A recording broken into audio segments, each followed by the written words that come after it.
Sebelumnya, perkenalkan, saya Karen Yusafiliya dengan NIM akhir 6.000. Jadi di sini saya akan mempresentasikan mengenai sistem basis data atau Progress. Jadi permasalahan yang latar belakang ini perancangan basis data ini sendiri itu karena perusahaan menghadapi permasalahan dalam mengelola data, karena semakin banyaknya pengguna Roblox yang melakukan transaksi, sehingga data pengguna, transaksi, paket top-up Roblox, dan pembayaran sering tidak terorganisir dengan baik. Nah, itu menimbulkan redundansi, serta menyulitkan dalam pencatatan dan pelacakan transaksi. Hal ini juga berdampak pada pelayanan yang kurang cepat, dan laporan keuangan yang lambat, juga risiko kesalahan data yang sangat tinggi. Lalu, perancangan basis data ini sendiri terstruktur, ada 5 entitas. Yang pertama itu user Roblox untuk menyimpan informasi pelanggan Roblox, admin Roblox sebagai pengelola sistem dan pengonfirmasi transaksi, ada paket top Roblox berisi daftar paket Roblox yang tersedia, ada yang ada transaksi untuk mencatat pembelian paket top Roblox oleh user, ada pembayaran, tempat menyimpan detail ada pembayaran dan juga status pembayaran. Nah, untuk lebih lanjutnya lagi mengenai basis data ini ada di perancangan IRD-nya. Di sini ada 5 entitas, Seroblox, transaksi, admin Roblox, paket top up Roblox, dan juga pembayaran. Nah, kita akan menjelaskannya satu dari user Roblox. Nah, di sini ada user Roblox ini memiliki 6 atribut. Kode ID user sebagai primary key adalah kode unik milik user. Lalu ada username Roblox. Ini adalah username yang dimiliki oleh pengguna Roblox, dan nickname ini adalah display name, display nama oleh pengguna Roblox. Lalu email yang dimiliki pengguna Roblox. Lalu tanggal bergabung, dengan bergabung ini adalah tanggal bergabung pengguna ke Roblox. Lalu saldo Roblox, ya, saldo yang dimiliki pengguna Roblox. Lalu ada entitas transaksi. Sini ada 5 atribut. Yang pertama ada ID transaksi sebagai primary key atau pada unik milik transaksi. Lalu ID user sebagai forwarding key antara transaksi dan juga user Roblox. Lalu ada ID-nya sebagai forwarding key antara admin Roblox dan juga transaksi. Lalu ada ID paket sebagai forwarding key antara transaksi dan juga paket top-up Roblox. Nah, lalu yang terakhir tanggal transaksi ini adalah tanggal di mana transaksi dilakukan. Lalu yang ketiga ada admin Roblox. Jadi entitas ini ada 5 atribut. Yang pertama itu ada ID admin sebagai primary key sebagai atau kode unik milik admin, lalu username yang dimiliki oleh admin, lalu peran ini adalah contohnya itu seperti super admin, operator, jadi admin itu sebagai apa. Nah, lalu email adminnya yang dimiliki oleh adminnya, nomor HP, ini adalah nomor HP yang dimiliki admin. Lalu entitas keempat ini adalah paket toko Robux. Nah, di sini ada 5 atribut. Yang pertama ada ID paket sebagai primary key dari paket toko Robux. Jumlah Robux, jadi jumlah Robux ini adalah jumlah Robux di paket itu. Contohnya seperti 80, 1000, bonus Robux. Ini bonus Robux ini tidak semua paket terdapat bonus Robux. Jadi semakin banyak jumlah Robux-nya, maka semakin terdapat bonus Robux. Sedangkan saat jumlah Robux-nya sedikit, bonus Robux-nya itu tidak ada.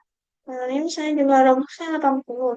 Nah, bonus Robux-nya tidak ada. Kalau misalnya jumlah Robux-nya 1000, bonus Robux-nya 100.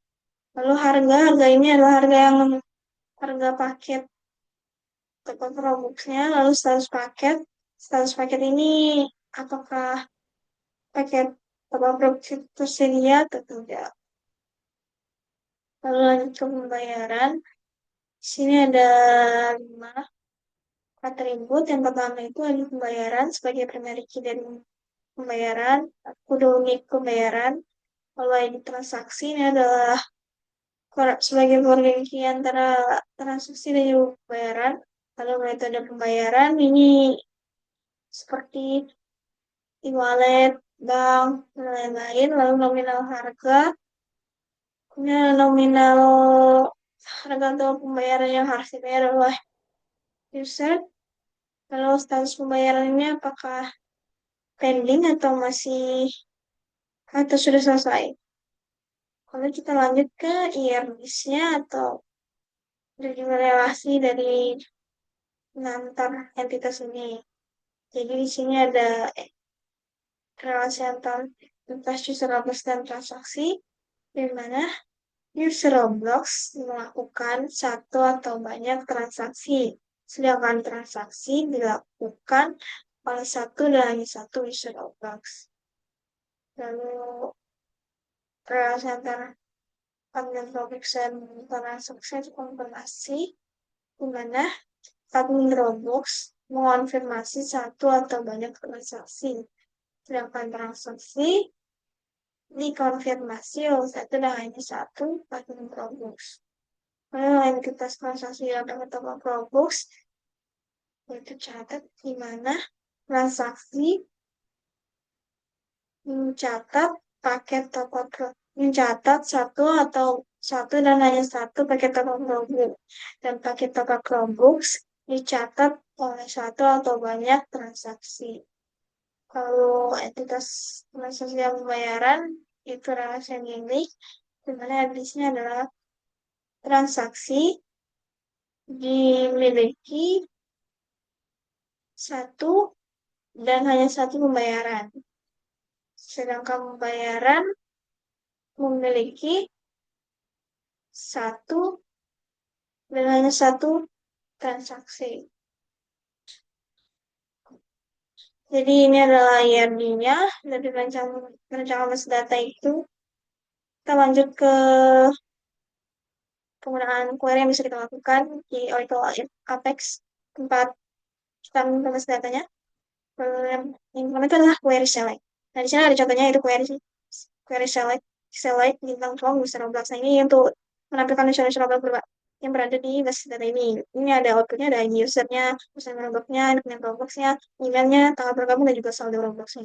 Nah, selain untuk menekan tabel user Roblox, query select juga bisa dimanfaatkan di tabel-tabel lainnya. Lalu selanjutnya ada query update. Nah, dengan query update dengan perintah update paket atau Chromebook, set status paket kemudian tidak tersedia, where ID paket P03. Jadi di sini kita ingin mengupdate atau memperbarui paket atau Chromebook dengan ID paket P003 yang awalnya tersedia menjadi tidak tersedia. Nah, ini kita lihat di tabelnya ID paket P003 itu menjadi tidak tersedia. Nah, selain untuk memperbarui status paket, query update ini juga bisa dimanfaatkan untuk memperbarui data-data pada tabel lainnya seperti tabel admin, untuk mengganti peran-peran adminnya, terus ID tabel pembayaran, itu bisa mengganti metode pembayarannya. Lalu lanjut ke query di lab. Nah, di sini kita kerjakan juga ada delete form pembayaran where ID pembayaran B005. Jadi kita menghapus pembayaran dengan ID pembayaran B005. Setelah di outputnya tidak ada yang B005. Nah, selain untuk menghapus data pembayaran, tanda ini juga bisa dimanfaatkan di tab-tab lainnya juga. Bisa menghapus admin, menghapus paket atau Chromebook. Selanjutnya lalu kita kesimpulan. Nah, dengan rancangan basis data yang terintegrasi ini, saya mengharapkan dapat mengatasi berbagai permasalahan di perusahaan, seperti duplikasi data, kesalahan pencatatan, dan lamanya waktu konfirmasi transaksi. Sistem ini juga memungkinkan satu user melakukan banyak transaksi, dan juga setiap transaksi memiliki paket atau products yang jelas, dan satu pencatatan pembayaran. Nah, juga admin yang mengonfirmasi transaksi secara sentral. Hasilnya diharapkan operasional layanan top up perusahaan menjadi lebih efisien, transparan, dan andal. Kedepannya, sistem ini siap dikembangkan lebih lanjut untuk diotomatisasi laporan dan integrasi metode pembayaran baru, sehingga meningkatkan kepuasan pengguna dan kepercayaan kepada perusahaan. Nah, sekian presentasi dari saya. Mohon maaf apabila ada salah kata.